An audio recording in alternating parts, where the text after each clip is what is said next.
In the rolling countryside of Yorkshire during the late 19th century, the Blackwood family lived a life that, on the surface, seemed modest yet deeply respected. The year was 1882, and England was undergoing immense change. The cities were swelling with factories, the countryside was echoing with the cries of progress, and new technologies like the telegraph and railway were shrinking the world in ways the older generation could hardly understand. But amidst all this rapid change, there were families like the Blackwoods, rooted in tradition, grounded in hard work, and guided by values passed down from one generation to the next. John Blackwood, the patriarch of the family, was a man who carried himself with the quiet dignity of someone who had worked the land since boyhood. He was neither rich nor powerful, but in the community of Ashton Hollow, his word carried weight. He was known as a man who kept his promises, never borrowed beyond his means, and always offered a hand to those in need. His wife, Margaret, was the gentle balance to his stern character. Where John was firm and practical, Margaret was warm and nurturing. Together, they raised their 5 children in a stone farmhouse that stood at the edge of the moors, surrounded by fields of barley and grazing sheep. Life on the farm was not easy, yet it was honest. Each day began before dawn, with John and his eldest sons tending to the animals while Margaret prepared the morning meal. The younger children would fetch water from the well, gather firewood, and help with small chores. Education was valued, but in a time when many farming families pulled their children from school to work the land, John insisted his children learn to read, write, and reckon numbers. He often told them, "The land feeds us, but knowledge frees us." The Blackwoods were not wealthy, but they were rich in reputation. Travelers passing through the region often spoke of the kindness they encountered at the farmhouse. If a stranger knocked on their door, Margaret always had a warm loaf of bread to share, and John always had a stable for a tired horse. Neighbors who fell on hard times found in the Blackwoods a source of quiet charity.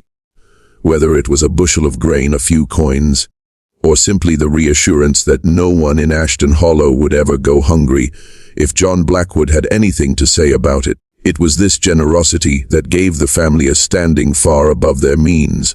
In church on Sundays, the Blackwoods sat in the middle pew, humble but noticeable, their children neatly dressed despite the wear of farm work on their clothes. After service, John would speak with fellow farmers about crop yields, while Margaret offered advice to young mothers. The children, full of energy, played in the churchyard, watched carefully by older parishioners who whispered how well behaved and respectful they were. The Blackwood legacy was not only in their generosity but also in their resilience. A few years prior, in 1878, a fire had swept through part of their barn, destroying much of their stored hay and threatening to ruin the year's harvest. Many families would have collapsed under the weight of such a loss, but John refused to be defeated. With the help of neighbors, men he had once assisted in their own times of trouble, the barn was rebuilt within weeks. That incident cemented the Blackwoods' reputation as the backbone of the community. If one family could endure hardship with courage and emerge stronger, it was them. Behind the doors of the farmhouse, life was filled with both toil and joy.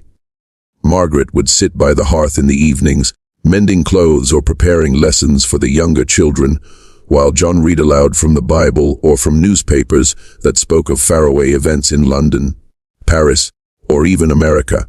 The children listened with wide eyes, learning not just about their farm but about the broader world. Edward, the youngest, had a curious mind that Margaret nurtured. He often asked questions that made his father chuckle. Do the stars grow like the crops? Or, if the world is round, why don't we fall off?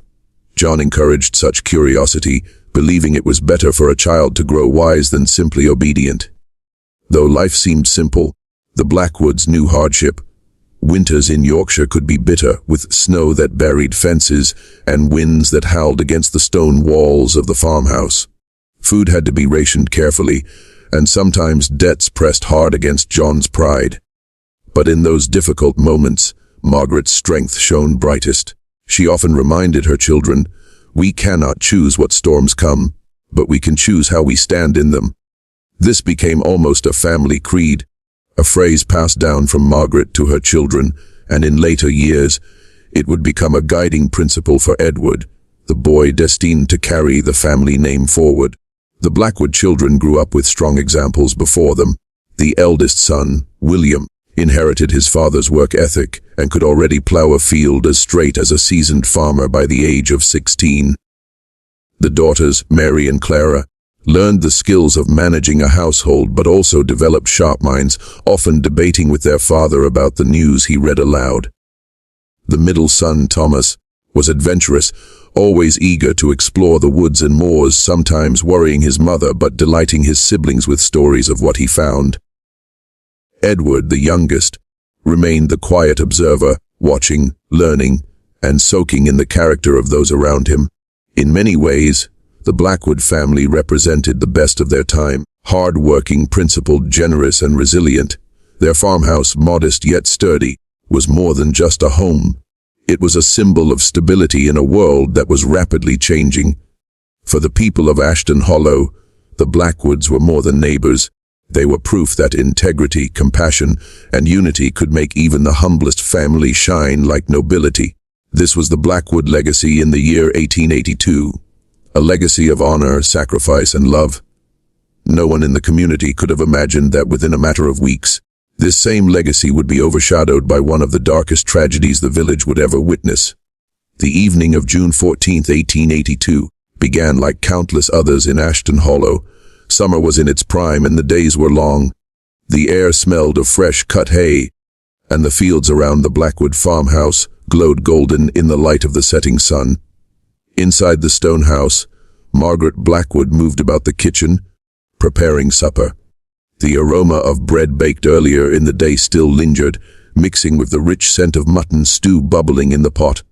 Her children's voices filled the room, Edward reading haltingly from a book, while his sisters teased him, William and Thomas discussing the day's work in the fields.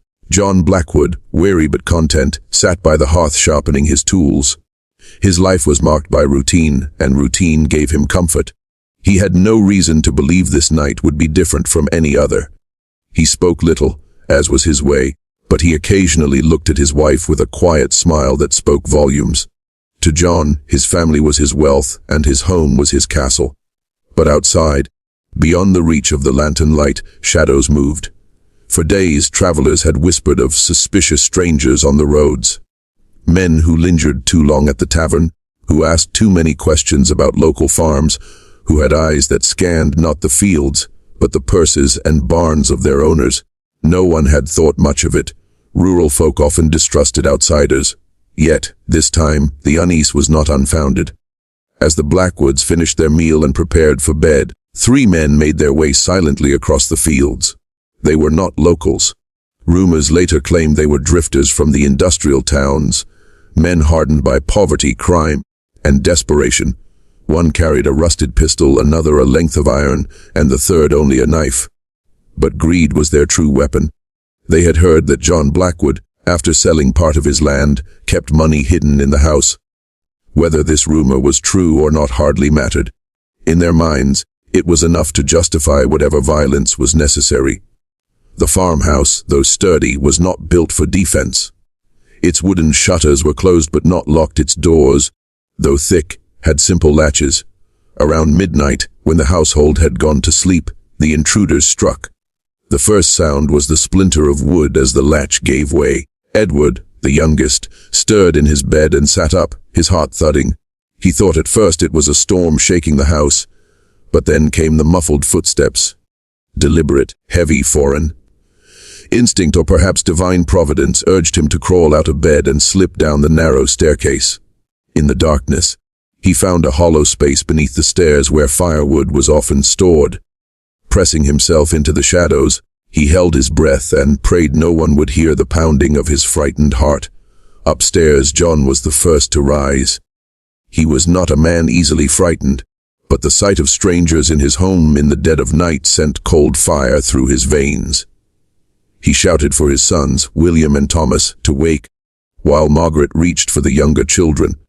But the intruders were swift and merciless. A struggle broke out in the bedroom doorway. The man with the iron bar struck John first. The sound was sickening, a dull thud that silenced his shout.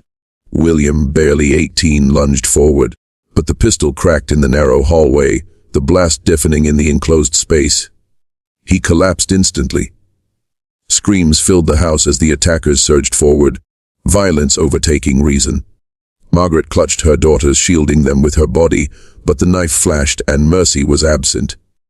From his hiding place, Edward heard everything. The crash of furniture, the screams of his sisters, his mother's voice begging for her children. Then silence, broken only by hurried footsteps and the clinking of drawers being ransacked. The men tore through the house, searching for the rumored money. They found little, some coins, a silver candlestick, and Margaret's wedding brooch. Not nearly enough to justify the carnage they had wrought, but greed had already claimed its price. At last, the footsteps receded. The men left as quickly as they had come, vanishing into the night. The farmhouse was still again, but it was no longer a home. It was a tomb. Edward remained hidden for what felt like hours. He dared not move, even as the smell of smoke and blood filled the air. Only when the first light of dawn crept through the cracks in the shutters did he crawl out, his small body trembling. What he saw would scar him for the rest of his life. His father lay lifeless by the stairs, his brothers nearby, their young faces twisted in shock. His mother and sisters lay together in a pool of silence, Margaret's arms still curved as if she had tried to shield her children even in death. The boy did not cry at first. His shock was too great, his grief too deep for tears. Instead, he stumbled out into the morning air, his bare feet wet with dew, and began the long walk toward the village. It was Edward who raised the alarm. Edward, whose trembling voice woke neighbors from their beds. Edward, who told the tale that would haunt Ashton Hollow for generations. The massacre of the Blackwood family was not a crime of passion or revenge. It was a crime of greed, of strangers who valued gold above life. Yet, in the years that followed, many would point to this night as a turning point. It reminded the villagers of how fragile peace could be, how quickly the security of a community could be shattered. It also planted a seed in Edward, a seed of resilience that would one day grow into something far greater than the violence that sought to destroy him. The dark night of June 1882 was not just the end of a family, it was the birth of a survivor. When dawn broke on June 15, 1882, the sleepy village of Ashton Hollow awoke to a horror it had never known before. Word traveled not by newspapers or telegrams, but by the frantic voice of a boy, the lone survivor of an unspeakable night. Edward Blackwood, barefoot and trembling, stumbled into the heart of the village, just as shopkeepers were lifting shutters and farmers were harnessing horses for the day's work. His pale face and wide eyes stopped people in their tracks. "Them, they're all gone," he gasped. "They've killed my family." At first, few understood what he meant. A child's imagination, perhaps.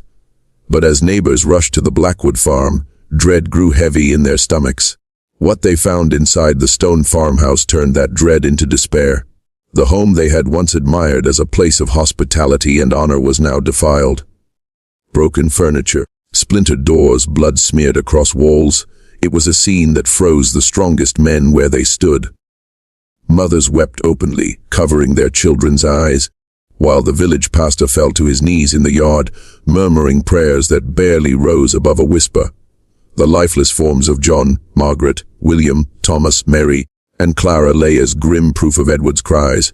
Only Edward remained, a child spared by fate or providence, his small figure standing in the doorway as if he too could not believe he was alive.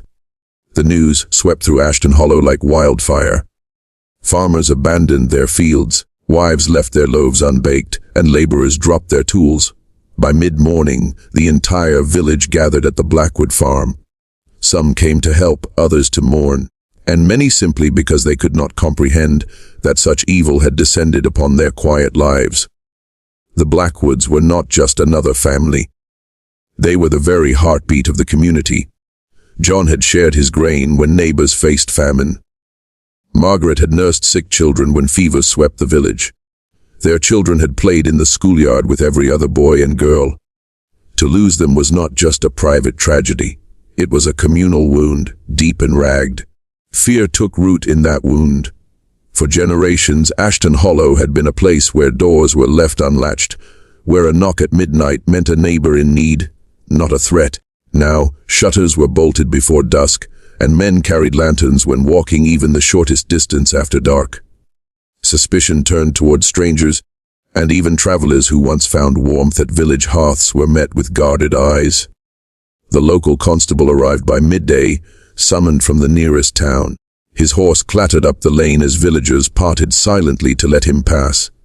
Inside the farmhouse, he examined the scene with a grim face, taking notes while trying not to show his unease. This was no accident, he finally said, though no one needed telling.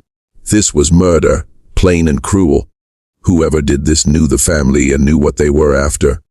His words stirred whispers. Some villagers recalled seeing unfamiliar men loitering near the tavern days earlier.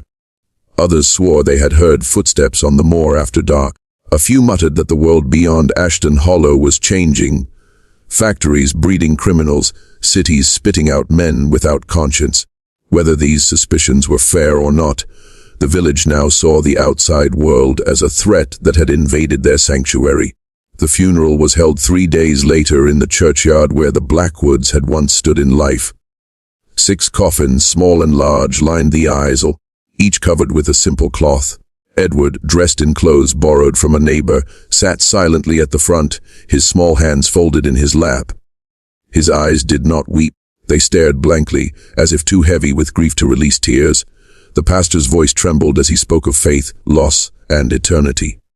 Yet even in his words, one could sense doubt. How could such good people be taken so violently, while their killers still breathed free? The burial drew more mourners than the village had ever seen. People came not only from Ashton Hollow but from neighboring towns. The procession stretched down the lane, a river of black, clad figures moving slowly behind the coffins. Women clutched handkerchiefs, men walked with bowed heads, and children, too young to understand, asked quietly why everyone was so sad. The sound of shovels striking earth echoed through the air as 6 lives were laid to rest. Afterward, the silence was profound. Life resumed, but never as before. Farmers returned to their fields, but conversations were hushed, glances watchful. Children played, but parents kept them close to home.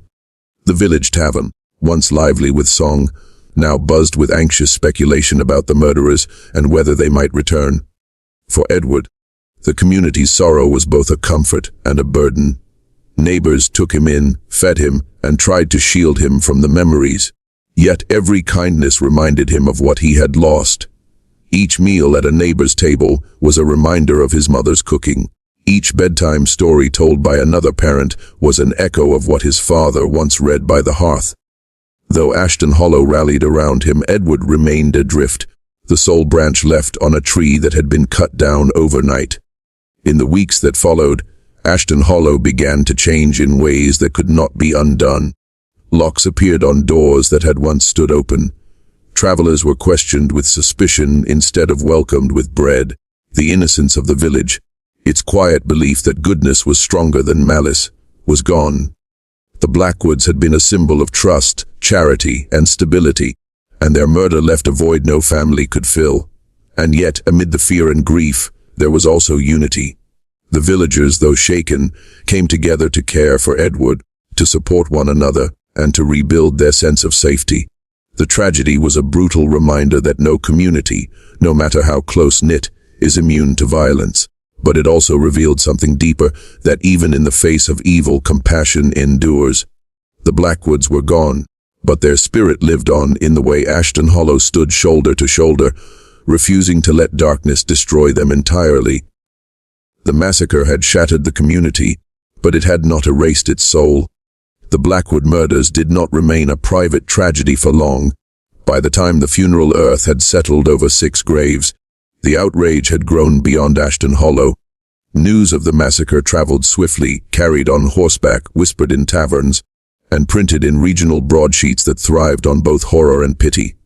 A family slain in their beds.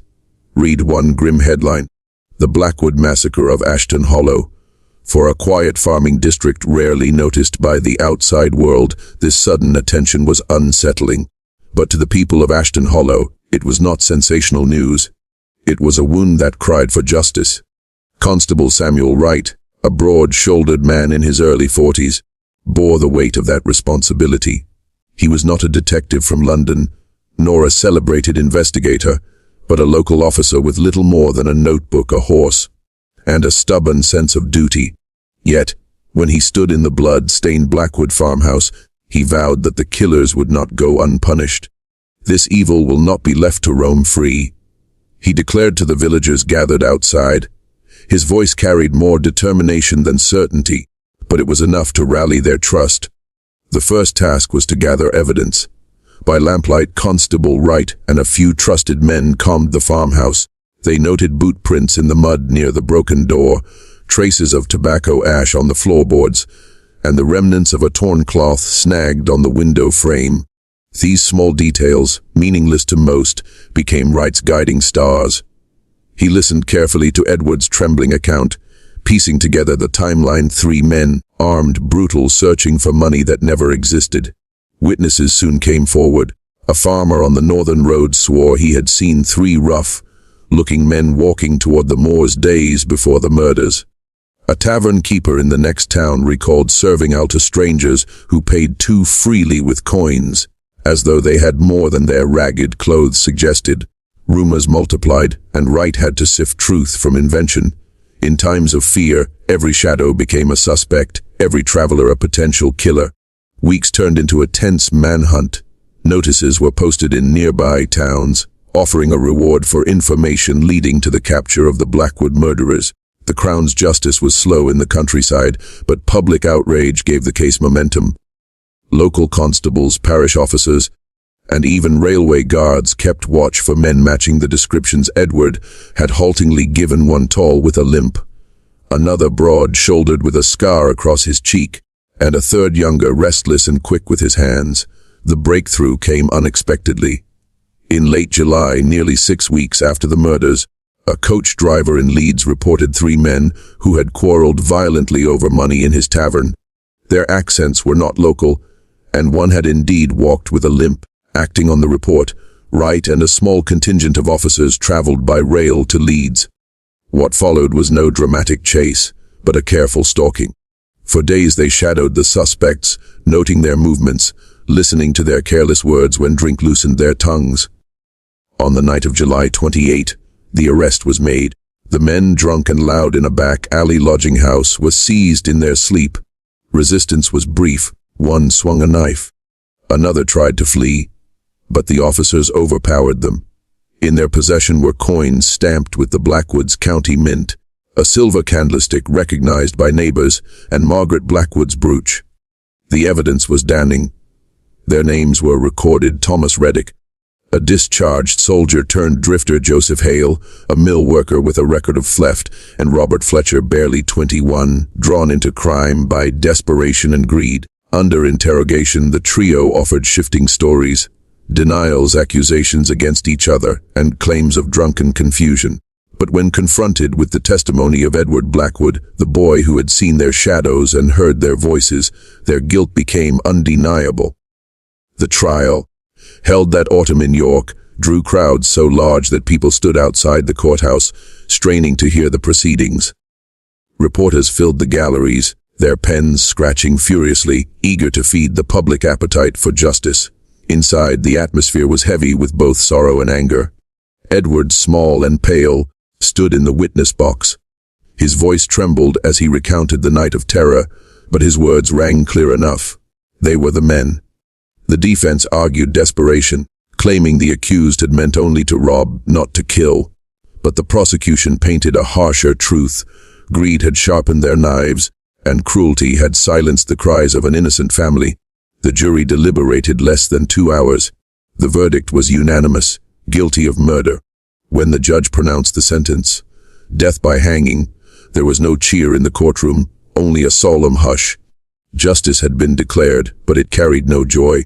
Nothing could return John, Margaret, or the Blackwood children.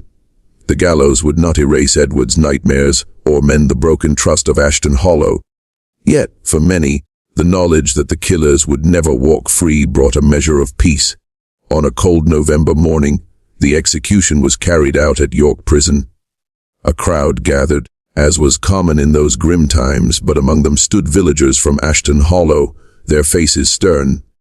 They did not come to gloat, but to witness the final chapter of a crime that had scarred them all. When the trapdoors fell and the ropes snapped taut, the crowd murmured prayers and the chapter closed. For Edward, justice was bittersweet. He was barely old enough to grasp the meaning of courts and gallows, yet he understood that the men who had destroyed his family were gone forever. In later years, he would say that the trial taught him a hard truth: justice can punish, but it cannot heal. Still, the hunt for justice had mattered. It proved that even in a world where evil sometimes triumphed, communities and laws could rise together to resist it. The Blackwoods were avenged, not forgotten. Their story, carried in ink and memory, became a reminder that greed and violence have consequences, and that even the smallest voice, like Edward's trembling testimony, can tip the scales toward truth. In the bleak months following the massacre, Edward Blackwood was a boy adrift in grief. At just 10 years old, he had witnessed more horror than most men bear in a lifetime. His nights were haunted by screams, his days filled with hollow silences where once his family's laughter had lived.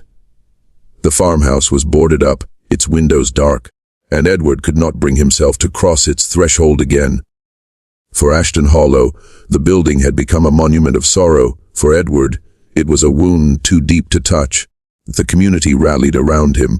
Neighbors took turns offering him shelter, food, and comfort. He slept under roofs not his own, sat at tables where other mothers tried to fill the void Margaret had left, and played alongside children whose parents still lived. Though kindness surrounded him, Edward always felt the absence. In every embrace, he longed for his mother's arms, in every lesson, for his father's voice.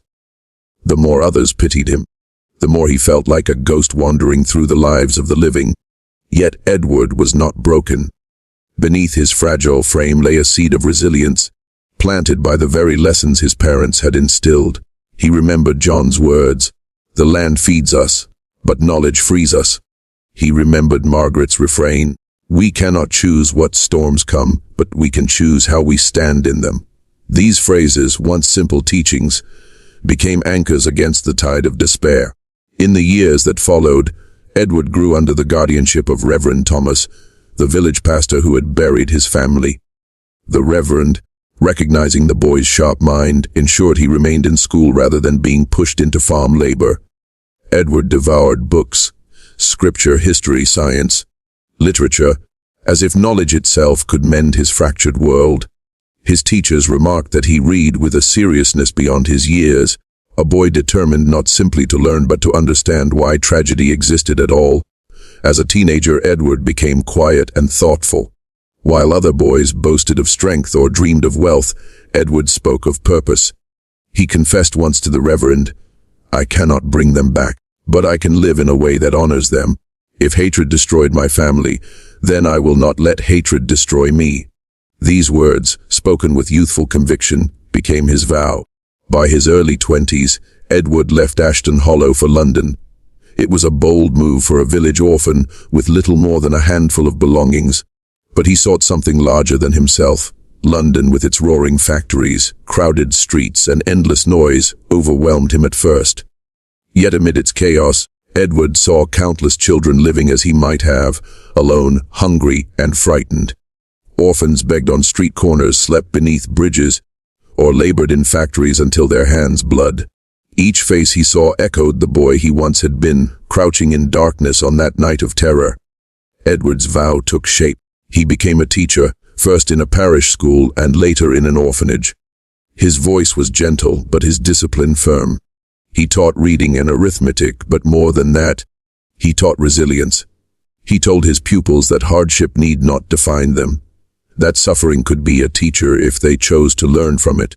Without ever speaking in detail of the massacre, he poured into them the lessons he himself had wrestled from grief. He worked tirelessly, often refusing wages beyond what he needed to live modestly. Donations that came his way he spent on books, slates, and food for his students. Over time, the orphanage where he taught transformed from a place of despair into a sanctuary of hope. Former pupils remembered him not as a man who pitied them, but as one who believed in them fiercely, even when the world did not. But Edward's vow was not only about service, it was also about forgiveness. In private journals, discovered only after his death, he wrote of the men who had killed his family. "They took everything from me," he wrote, "but if I let hatred consume me, they will take what is left of me too." He acknowledged the difficulty of forgiveness, admitting he sometimes awoke in the night with rage burning in his chest. Yet he always returned to the belief that mercy freed the wounded more than the guilty. Edward never married, perhaps because his heart remained tethered to the family he had lost, but he lived surrounded by children, hundreds of them over the years, who came to call him a father in all but name. To them, he was not the boy who had survived a massacre, but the man who had given them a future. In his later years, Edward returned once to Ashton Hollow.